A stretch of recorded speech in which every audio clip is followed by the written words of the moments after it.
No gold is not in her. She's a dime. Wonderful edition of Million Dollar Peddlers. I'm Papergoy.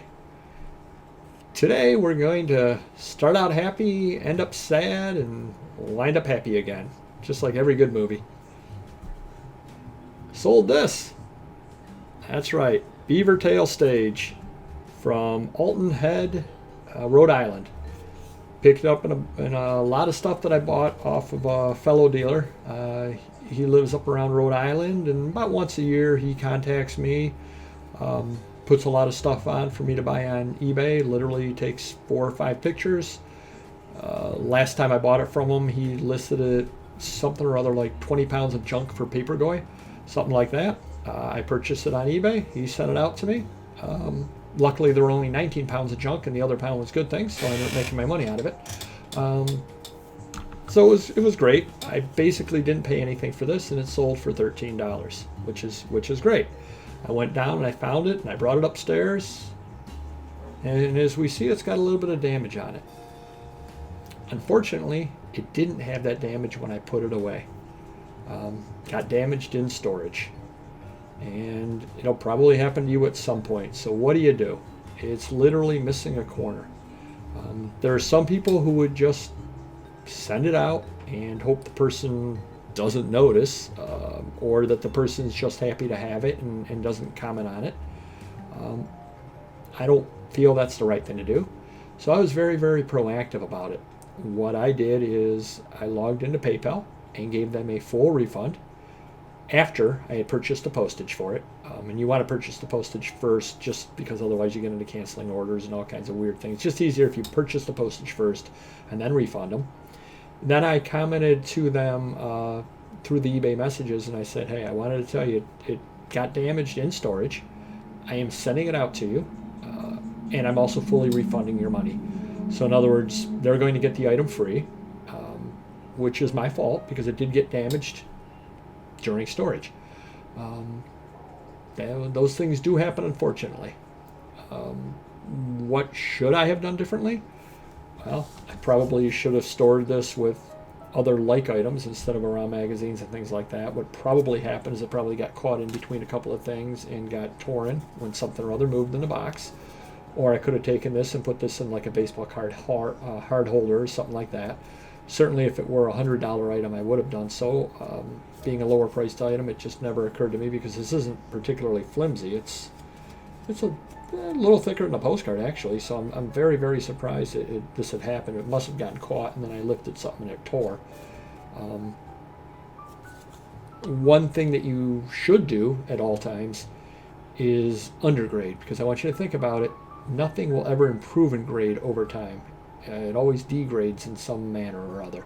So if I've got something that's VG plus, I'll list it as VG just with the expectation that, hey, it might get damaged at some point. It might get damaged in shipping through no fault of my own. And sometimes the post office can be a little tough on packages. So if I promise you a VG and you get a VG plus, there isn't anybody in the world that's going to complain about that. If I promise you a VG and you get a VG, you got what you're supposed to get. So either which way, you're going to end up being happy. Obviously, I couldn't undergrade this because I had no expectation of the corner missing. So I did the next best thing, which was to make it right. A couple of things that you can do though is, again, I should have used a hard holder on that. You can put various magazines, things like that, in bags. You're going to use the bag anyway when you ship the thing out. You may as well store it in a bag if it's practical, especially if it's not in the best of shape. If I've got a magazine that's not in great shape, I definitely bag it up before I put it in the box. Just because all the jostling, when you go in and out of the box time after time, all of the jostling can damage it even more. Certainly if I've got a book that the binding is shot on, that sort of thing, I definitely put it in a bag. Just that way it stays together. I wrap it tightly in there, it stays together, and the condition doesn't go down from where it is when I list it. And a related topic, another quick little thing to think about is if you list in lots and you're able to bag them, bag them. I didn't used to do this, and I don't know why. I would list like 5 postcards together in a lot, and it was great. I'd have the 5 postcards listed, and they were all together. But as time went on, I started going through the box and moving one here, there, just accidentally. You grab a handful of them out, and you put them down. When you put them back, they get in different order. And then you end up with 2 postcards together, then one somewhere else in the box, and the 5th one in the lot you can't find, and 3rd time through the box you find it, so you end up wasting a lot of time trying to find it. And meanwhile, all 5 have a chance to get in worse condition as time goes on. I should have just taken it and bagged the 5 and put them together. And that's what I do now. It saves a lot of time, saves you from having to bag it when the time comes because it's already bagged, keeps the condition up, and keeps them together. So definitely bag when you're able to do so. It will definitely protect, and it will definitely pay off. But on the rare occasion that a mistake like this does happen, own up to it. Again, I messaged the person and I told them what happened. I told them they were getting a full refund. They were going to get the item for free. Asked them to please leave me a positive feedback, which a lot of people will do because they're happy that you're standing behind the product. Now, there are people that would just ship it out the way that it is, and occasionally somebody will get it, and then you'll get that all caps email. What are you trying to do? That sort of thing. It's damaged. There's no way to hide it. It's missing a corner. It's not what was promised. Come clean on it. Give them their money back right away. That way you don't get that nasty email from them with capital letters. They appreciate the fact that they got the item for free. Look, if they take a picture of that and contact eBay, it's certainly not in the condition promised. I'm sure they'd get their money back anyway.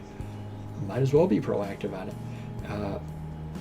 Ask them to please leave me a positive. And I also asked them to add me as a favorite seller, noting that I do stand behind my product. I certainly do. It certainly is my fault on this.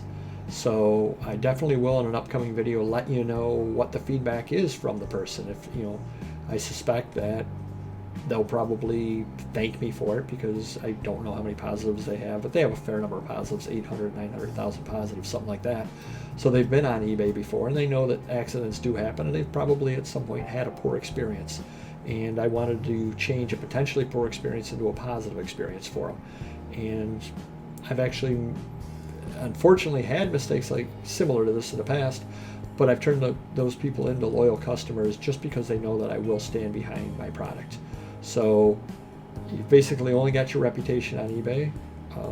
No reason to risk it on something silly, especially when it's completely your fault. Be proactive. Sure, I lost a few dollars on this. It's unfortunate. It does happen though, and hopefully I was able to make lemonade out of lemons. So hopefully you've learned a little something from this, and do stay safe. Yeah, a quick little addition to the video here. Had to do a little bit of a costume change over here because we got a pretty big budget called wardrobe over and everything. In regard to the refund, I got an email from the person, and they basically said, good grief, you didn't have to refund me the entire thing. So they were happy that I told them about the problem. They would have been happy with a partial refund. And then they finished it up and they said, geez, now I feel like I have to buy something or other else from you just to make up for that. So I told them no worries whatsoever. I wanted them to be happy with the product, and hopefully we could do business in the future.